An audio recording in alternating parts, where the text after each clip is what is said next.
All right, folks, here's number 5 from today. Let's go ahead and start with the problem here. So let me put this in green. Okay, so here we have the chart from the problem and the problem itself, and it's asking for the slope of the inverse g at x equals to 1.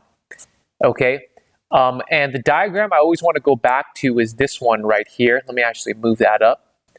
Okay, and some key things to review and to refresh your memory. X sub 1 and y sub 1 belong to original f.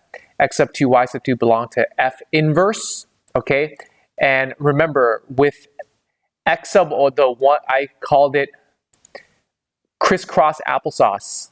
Okay, that's the little saying that I use.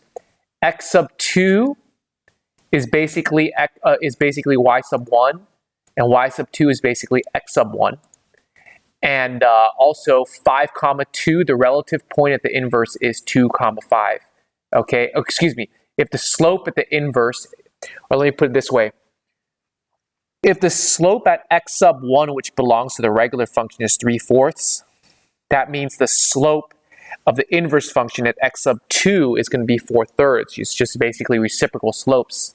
Okay, so because this is the inverse function, the x belongs to the inverse function, this is x sub 2. Okay, and what I literally just reviewed just now is that x sub 2 is related to y sub 1. Okay, so x sub 2 equals to 1, which equals to y sub 1. Okay, and so what I was going to say is, what I want to also review is that the key to unlocking the slope of the inverse is x sub 1.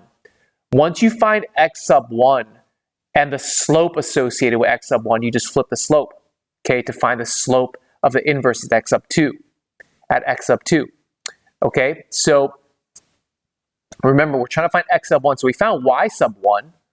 Okay, so we want to find what x sub 1 is. Okay, we want to find what x sub 1 is.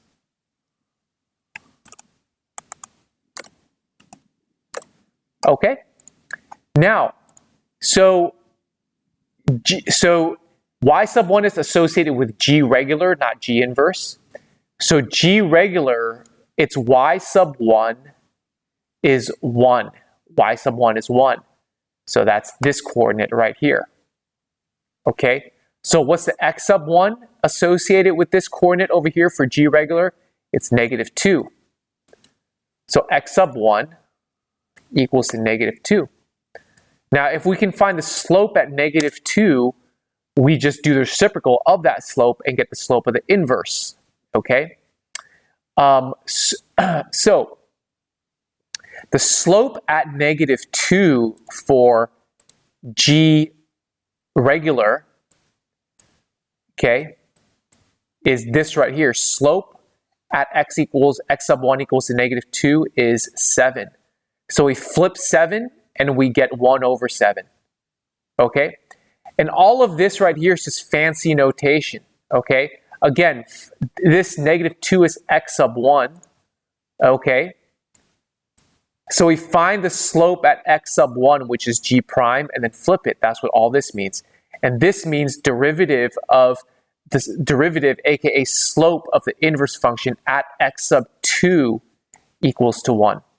Okay, so I hope things clear that up. Okay, I just basically wrote out here what I said. Okay, what I said verbally just now. Thanks for tuning in.